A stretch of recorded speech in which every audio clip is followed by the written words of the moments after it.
नमस्कार, आप सभी का स्वागत है इस चैनल में जिसका नाम है maths hub for all and this is specially I have made for CTET TET examination and other teaching examination. कोशिश करूँगी कि मैं इसको बाइलिंगुअल रखूँ जिससे कि जो हमारे हिंदी और इंग्लिश दोनों माध्यम के स्टूडेंट्स हैं किसी को भी कोई प्रॉब्लम नहीं आए। पूरी कोशिश करूँगी कि एटलीस्ट जितने भी इम्पोर्टेंट टॉपिक्स हैं वो सब आपको कवर करा दिए जाएँ। एक टॉपिक जिसमें से बहुत ज़्यादा क्वेश्चन आते हैं जो है एक्सपोनेंट एंड पावर, हिंदी में घातांक और घात। देखिए इसमें ज़्यादातर क्वेश्चन फॉर्मूला बेस्ड आते हैं, तो फॉर्मूले जितने भी हैं हमारे वो हमें बहुत अच्छे से लर्न होने चाहिए। तो वन बाय वन पहले फॉर्मूलाज को एक बार रिवाइज कर लेते हैं। अब देखिए पहला फॉर्मूला है x raise to power a into x raise to power b. अगर बेस सेम है, ठीक है, तो जो पावर है वो ऐड हो जाती है मल्टीप्लिकेशन के केस में। जैसे कि अगर हम लें 3 की पावर 3 इंटू 3 की पावर 4, तो ये दोनों पावर ऐड हो जाएंगी और ये हो जाएगा 3 की पावर 7। ठीक है, अब चलते हैं हमारे नेक्स्ट फॉर्मूले की तरफ। अब क्योंकि हमने मल्टीप्लिकेशन का देख लिया तो इसके साथ ही साथ हम डिवीजन का देख लेते हैं। देखिए इन सब के लिए मोस्ट ऑफ द फॉर्मूलाज में हमारा बेस सेम होना ज़रूरी है। अब यहाँ पर भी बेस सेम है, बस इसमें मल्टीप्लिकेशन की जगह डिवीजन आ गया है। तो अगर बेस सेम है तो पावर क्या लगता है आपको क्या होना चाहिए? देखिए जो डिवीजन है वो मल्टीप्लिकेशन का उल्टा होता है, तो इसमें भी उल्टा ही होता है। जो पावर है वो ऐड होने की बजाय घटा दी जाएंगी, सब्ट्रैक्ट हो जाएंगी, a माइनस बी। एग्जाम्पल ले लेते हैं 3 raise to power 4 divided by 3 raise to power 3। तो ये जो पावर है वो सब्ट्रैक्ट हो जाएंगी, इनको घटाना होगा। बेस वही रहेगा, 4 माइनस 3 इज इक्वल टू 3 की पावर 1 यानी कि 3। नेक्स्ट हमारा है x raise to power a और bracket whole raise to power b। x को ऑलरेडी एक पावर दी गई है, अब हमसे कहा जाए कि इसको एक और पावर दे दो, है ना, एक घात पहले से है और होल ब्रैकेट दूसरी घात और लगा दो। तो इस केस में देखिए इस वाले उस वाले फॉर्मूले में थोड़ा कन्फ्यूजन रहता है स्टूडेंट्स को। इसमें x एक से ज़्यादा जगह है तो इसीलिए हमने इन दोनों को ऐड किया। इसमें x का जो बेस है वो एक ही है ना, इसमें बेस एक ही रहता है, तो इस केस में पावर मल्टीप्लाई हो जाती है।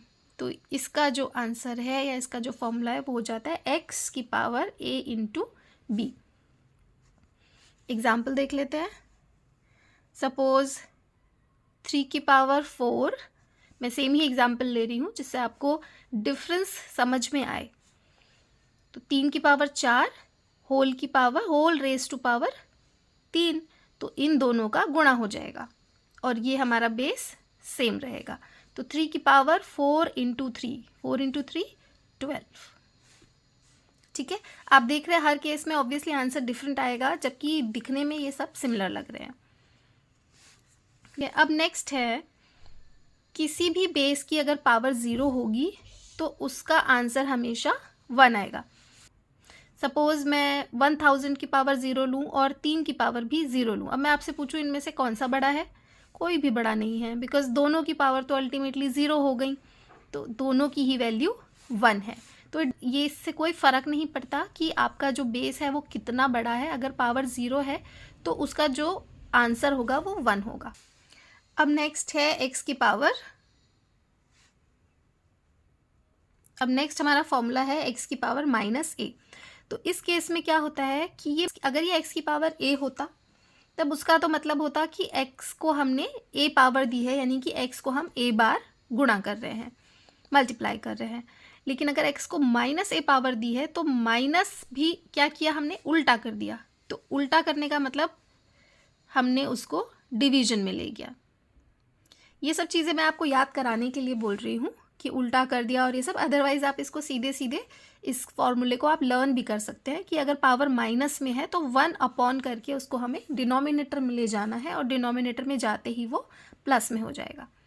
ठीक है, फॉर एग्जाम्पल अगर 3 की पावर -2 है तो हम उसको लिख देंगे 1/3 की पावर 2, ठीक है। क्योंकि हमें इसको फर्दर अगर सॉल्व भी करना है तो पहले हम पावर पॉजिटिव बनाएंगे, देन ओनली हम उसको आगे सॉल्व कर सकते हैं। अब नेक्स्ट है हमारा कि x⁴ a है, y⁴ a है। अब देखिए x की पावर a, y की पावर a। अभी तक हमने जितने भी फॉर्मूले किए हैं सब में हमारा बेस सेम था, बट इसमें बेस अलग अलग है मगर पावर सेम है। तो जब बेस अलग होता है और पावर सेम होती है तो जो दोनों बेस हैं वो मल्टीप्लाई हो जाते हैं और होल की पावर a हो जाता है। मतलब एग्जाम्पल 2⁵, फिर 3 की पावर 3। तो अब या तो एक लंबा प्रोसीजर है कि आप पहले इसको 3 बार मल्टीप्लाई करो, इनटू करो, फिर इसको 3 बार मल्टीप्लाई करो, मगर आपको फॉर्मूला पता है तो आप सीधे सीधे 2 × 3 करोगे, इन दोनों को साथ में लोगे और दोनों की पावर 3, तो ये सिंपली 6 की पावर 3 हो जाएगा और इसका हम आंसर निकाल देंगे। पावर 3, इसका आंसर हो गया 216, 216। यही सेम चीज़ हमारी डिवीजन में भी होती है। x की पावर a है डिवाइडेड बाय y की पावर a है, तो इसको भी हम साथ में लिख के और फिर पावर a कर सकते हैं। मगर ये किस केस में हो रहा है? सिर्फ तभी जब बेस अलग अलग है मगर पावर सेम है, ठीक है। अगर बेस भी अलग है, पावर भी अलग है, सपोज ये x की पावर a हो जाए, ये y की पावर b हो जाए, तब उस केस में हम ना इसको अप्लाई कर सकते हैं ना इसको अप्लाई कर सकते हैं, ठीक है। फिर तो हमें उसको इंडिविजुअली सॉल्व करना ही होगा। मगर इस टाइप के क्वेश्चन हमारे किसी भी टैट या टीचिंग एग्जामिनेशन में नहीं आएगा, क्योंकि हमें उनको हमारी मल्टीप्लिकेशन पावर नहीं देखनी है कि हम मल्टीप्लिकेशन कितना तेज़ी से करते हैं। उनको ये देखना है कि क्या हमें पता है कि हमारे पास कौन कौन से फॉर्मूले अवेलेबल हैं और उनके बेस पे हम लिमिटेड समय में उसको कर पाते हैं या नहीं। तो इसीलिए बेटर है कि हमें ये फॉर्मूले अच्छे से लर्न हो। चलिए अब इसके कुछ क्वेश्चंस ले लेते हैं जिससे आपको ये फॉर्मूले और भी अच्छे से क्लियर हो जाए। क्वेश्चन है हमारा कि x की वैल्यू अगर ये है तो x का रेसिप्रोकल निकालिए या व्युत्क्रम निकालिए। व्युत्क्रम या रेसिप्रोकल मतलब उल्टा। अब देखिए अगर x की वैल्यू दे रखी है तो x की वैल्यू निकालने के बाद ही हम उसका व्युत्क्रम या उल्टा या रेसिप्रोकल निकाल सकते हैं। तो इसलिए पहले हमें x की वैल्यू निकालनी चाहिए।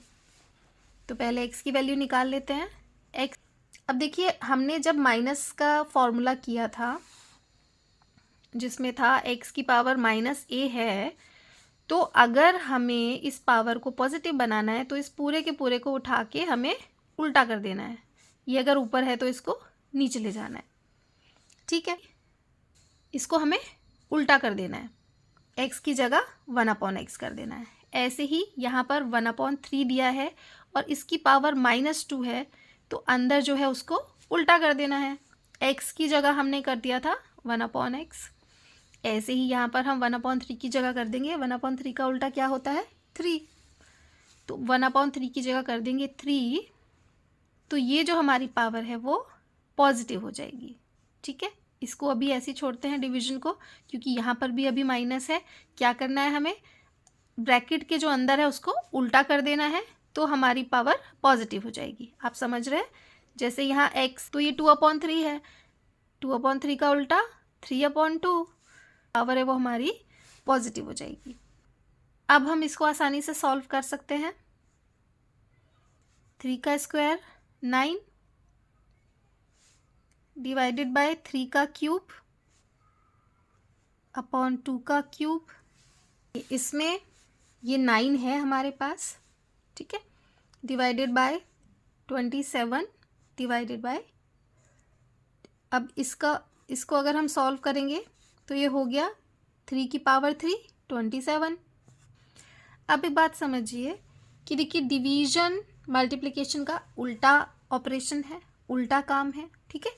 तो हम इसकी जगह अगर डिवीजन की जगह मल्टीप्लिकेशन लगा देंगे तो बस हमें जो जिससे हम डिवाइड कर रहे होते हैं उस नंबर को उल्टा कर देना होता है, ठीक है। आप ऐसे भी सॉल्व कर सकते हैं मगर वो थोड़ा लेंदी भी पड़ता है और उसमें गलतियां होने के चांसेस भी होते हैं। तो हमें डिवीजन की जगह मल्टीप्लिकेशन लगा देना है और इसको उल्टा कर देना है। ये आप हमेशा याद रखेंगे कि अगर आपको डिवीजन की जगह मल्टीप्लिकेशन का साइन लाना है तो बस जिससे हम डिवाइड कर रहे हैं उसको उल्टा कर दीजिए।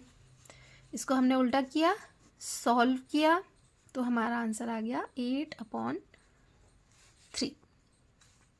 ठीक है। चलिए अब नेक्स्ट क्वेश्चन देखते हैं। अगला क्वेश्चन ये है कि what is the value of, ये जो एक्सप्रेशन दिया हुआ है, what is the value of this expression, या फिर इस पूरी संख्या का मान क्या है।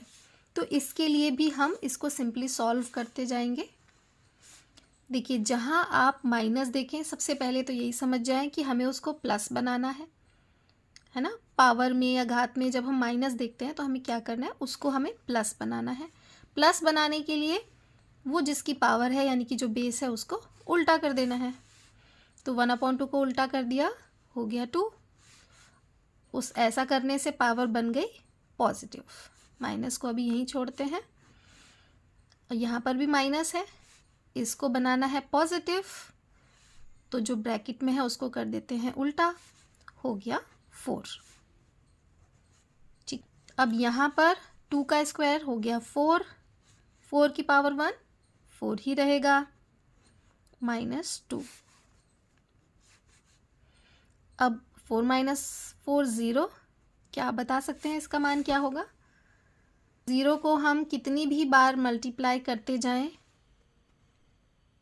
ठीक है, 0 को हम कितनी बार भी मल्टीप्लाई करते जाएं वो 0 ही मिलेगा, इसलिए हमारा आंसर हो गया 0।